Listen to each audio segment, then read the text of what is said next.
position lui permettant d'avoir une éducation de qualité. Et quand je parle d'éducation de qualité, c'est dans son caractère holistique. Maintenant, quand on parle par exemple de la santé aujourd'hui, il ne faudrait pas qu'il y ait des disparités au niveau de la santé. Je remercie le gouvernement qui fait beaucoup d'efforts en matière d'accès donc aux soins universels, accès universel aux soins. Il y a beaucoup d'efforts qui se font dans ce sens-là. Mais cela n'est pas encore, quel est le summum qui est atteint. Il y a encore beaucoup d'efforts. Actuellement, il y a encore des bonnes dames, il y a encore nos mamans, des gens qui meurent encore dans les hôpitaux parce que tout simplement à cause de 150 francs. Des gens meurent parce qu'ils sont capables de payer encore les factures. Je remercie également parce qu'avec l'assurance maladie universelle, il y a des efforts qui se font. C'est pour ça que je dis que nous sommes dans une dynamique de propension vers jusqu'à maintenant. On va vers. Donc on va vers. Cela ne veut pas dire qu'on a déjà atteint les résultats. Donc moi, je continue chaque fois, quand je prends la parole, de féliciter le gouvernement pour les efforts qui se font. Ça, il faut le dire. Vous savez, moi, j'ai eu une perception de l'homme d'État, en réalité. Et j'ai toujours l'habitude de dire que c'est ce que beaucoup n'ont pas eu jusqu'à maintenant.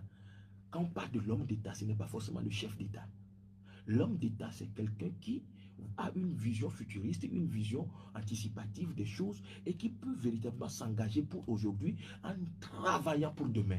Et en travaillant non pas pour ses propres intérêts, mais beaucoup plus pour les générations futures à venir, pour la postérité. Et donc, en tant que tel, les hommes d'État, c'est parce que justement les hommes politiques que nous avons, malheureusement, la majorité d'entre eux, que ce soit au niveau du pouvoir comme au niveau de l'opposition, pendant des moments donnés, n'ont pas été des hommes d'État, ils ont été seulement des politiciens, non même pas des politiques. Ils ont été beaucoup plus des politiciens, tout simplement des carriéristes. Alors que si des gens avaient pu percer le mystère, la dimension d'homme d'État, c'est-à-dire des gens capables de pouvoir se mettre en jeu au bénéfice donc des générations futures, on pourra apporter plus de solutions. Donc je crois que c'est de la même manière qu'on peut être également chef d'État sans être homme d'État. Comme on peut être absolument homme d'État sans pouvoir être chef d'État. Donc je crois que avec cette dichotomie que je viens de séparer comme cela, il nous permet de pouvoir comprendre qu'en réalité, le Togolais dont nous voulons, c'est ce Togolais-là qui, par exemple, sur le plan social, peut jouir de la justice sociale. C'est un rêve togolais. Nous devons finir par consolider ce rêve-là, l'avoir, l'idéaliser, oui, mais finir par tendre vers. Et tous les acteurs doivent pouvoir se mettre ensemble pour œuvrer dans ce sens-là.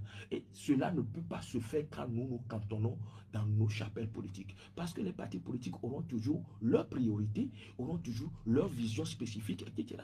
Mais en tant qu'homme d'État, politique et homme d'État, pas forcément ministre, même des gens de la classe de l'opposition peuvent avoir l'esprit d'homme d'État. Et généralement, moi je dis, c'est parce que pendant longtemps, beaucoup n'ont pas eu l'esprit d'homme d'État. C'est pourquoi il y a eu beaucoup d'opportunités qui ont été dilapidées. Mais si c'est que les gens ont pu avoir la qualité